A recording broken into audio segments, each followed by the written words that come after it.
If I were to tell you that a computer has been smarter, more creative than it was 10 years ago, perhaps, you'd probably believe me.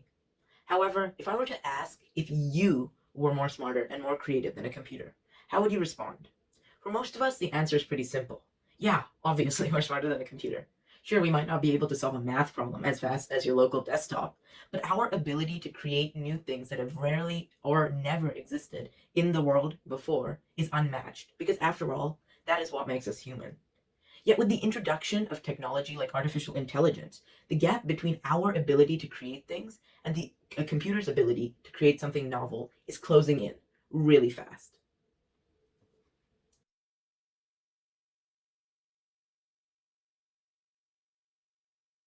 Hello, I'm Abhinav, and I've recently been looking into the phenomena known as a generative adversarial network. This is basically a subset of AI that was introduced in 2014 and has faced rapid development ever since. I found this topic so fascinating, and because of this, I wrote a full article that I'll link in the description. And it's basically an article about the theory of a GAN, but with that, we also build a simple GAN, which teaches us a lot of the basic lessons. I highly recommend looking at that before you watch this video. But if you didn't look at that, I'll first give a quick recap. Skip to the time on screen right now if you're here for the new stuff. But basically, a GAN is a type of game between two components. We have a generator and a discriminator. These two components will fight against each other and try to one-up each other. The generator will take random values, which we call noise, as an input, and then it'll take that input and turn it into an image. This image will then go to the discriminator, who will have to compare it to real images from a data set and determine whether the image that it got is real, like from the data set, or fake from the generator. And every time one of these actions are made, our model slowly understands different things. It starts understanding the relationships between different constants.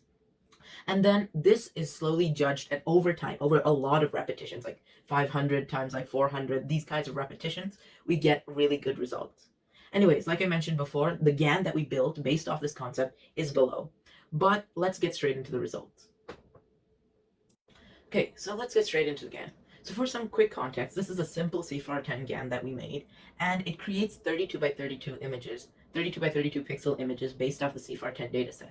So in this dataset, there's about 10 different categories, but for the sake of time, we won't be covering all of them. We'll just do like 2 to 4 of them, depending on the time. So we ran this GAN for 500 epochs, and I picked a couple images that we'll be looking into. So on the side, what you're going to see is you're going to see a label plus 2 images. The top image is what like one instance from the dataset looks like, well, the bottom one is an image that our generator made based off the data that it got from the training era. So I think there's a lot of big successes. So like let's look at a couple of them. Okay, so first we have the ship. So the ship is really nice. So there's like the basic, you have to have like two blues. Like there's a sky blue, there's like an ocean blue. And I think that the GAN pretty much nailed like the different characteristics of that. And then we also see like the pointy aspects of a ship, those kinds of relationships, and maybe even a cloud. So I think this is really good. Okay, next we have a cat. Okay, so we have two different colored cats, but that doesn't really matter because the cat that we're looking at the top is just one instance of the data set, so we don't know like how many different colors there are. But there are some obvious things that we can look for when we look at our generated image. So we can see like there's two eyes, there's a nose, there's a pointy ear, although like one of them got flat, but that's still very good. And we can also see like two paws. So that's like really amazing. I think that's a big win. Okay, next we have a horse. Okay, so the horse I think is really cool. So the instance that we got is like a horse facing in one direction, and the generator did it in the opposite direction. However, we can see a couple similarities. So like our generated horse has like 3 legs, not 4. I guess the generator might have forgotten about that. That's pretty weird. But you can see like the well-defined like leg muscle regions, and then a tail and a neck, and it looks like it's like looking down and grazing. So I think that's a really big win for the horse.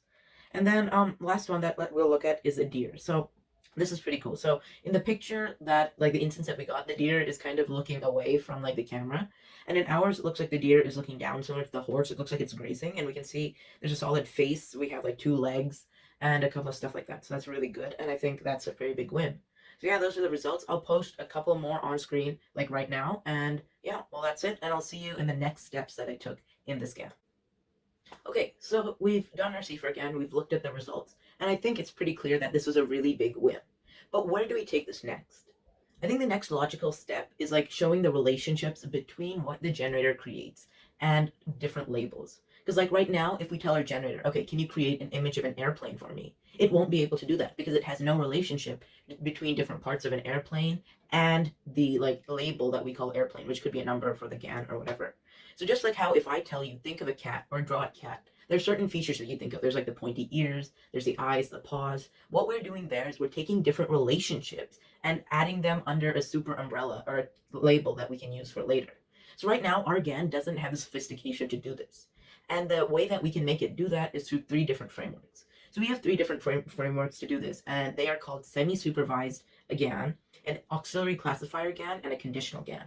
So we'll be looking into two of these in more depth, but the first one that I want to point out is a semi-supervised GAN. So in this GAN, it follows the same process that we outlined above, where the generator creates an image and gives it to the discriminator, and it has to determine whether it's real or fake. However, if it does determine that the image is real, then it also has to give it a class label. It has to say, okay, this is a real image and it's also an airplane. So this is like an additional step. And what this does is it teaches our discriminator different classes. But specifically where I wanted to go next is in the idea of teaching our generator the different classes. So in order to do that, we can look at the other two options, those being the auxiliary classifier GAN and the conditional GAN. So the auxiliary classifier GAN, what it does is it gives like labels to both the generator, so it teaches the generator what to do, and the discriminator, so it teaches the discriminator what to do. So what happens is now we'll tell our generator, okay, you know what, we want a class label of airplane, please give me an image. So now this image will go into a discriminator, and the discriminator has to determine if it's real or fake, and even if it's real or even if it's fake, it has to give it a class. So it could say fake airplane would be the class, and that would be completely correct. Or it could say like fake automobile, and then it would be partially correct because it understood that it was fake, but it did not understand the class it was coming from. So this is a really highly sophisticated area that I tried entering into, and I found a couple tutorials which was not related to the CIFAR-10 GAN, but it was related to the MNIST GAN, like for auxiliary classification. So I wanted to kind of like experiment and go into that area. And there's like a part of my article that I talk about like how it kind of was difficult and how I had to face mode collapse and stuff like that. So because of that, I went to the other GAN that we'll talk about. And this one's called the Conditional Generative Adversarial Network. So instead of teaching our discriminator how to find class labels, which is not really important for what I wanted to do, instead what I did is I only taught my generator. So in the previous example, in the semi-supervised GAN and the AC GAN, in both of those cases, the discriminator also tried to figure out the class. But really that wasn't important for what I wanted to do, so we only taught the class label to the generator. So now what happens is the generator will tell the generator, okay, we want an image of an airplane or something like that. And the discriminator will give it a real or fake label and will not give it an additional label like, oh, okay, it's fake and an airplane. It won't do that. It'll just say real or fake. So now there's a lot of benefits to this because usually it's more simpler and like easier to code. And I've actually linked a working code that I in my GitHub below. And so that's really good. But the difference is that this also makes it harder for the generator to grasp the different labels because the discriminator is not giving it feedback on the labels, only feedback on the images that it's generated. This is a pretty big challenge that I had to face, but overall I was really happy with the results. I've not done that GAN yet, but I've posted in my JIT, and it's a really good experience because there's no tutorials related to the CIFAR-10 GAN with a conditional GAN. So what I had to do is I had to look at a tutorial for something like an MNIST GAN, which is a conditional GAN, and then use like the ideas and the information that I learned from that and apply it in my own way. So that was a really big journey, which I really enjoyed.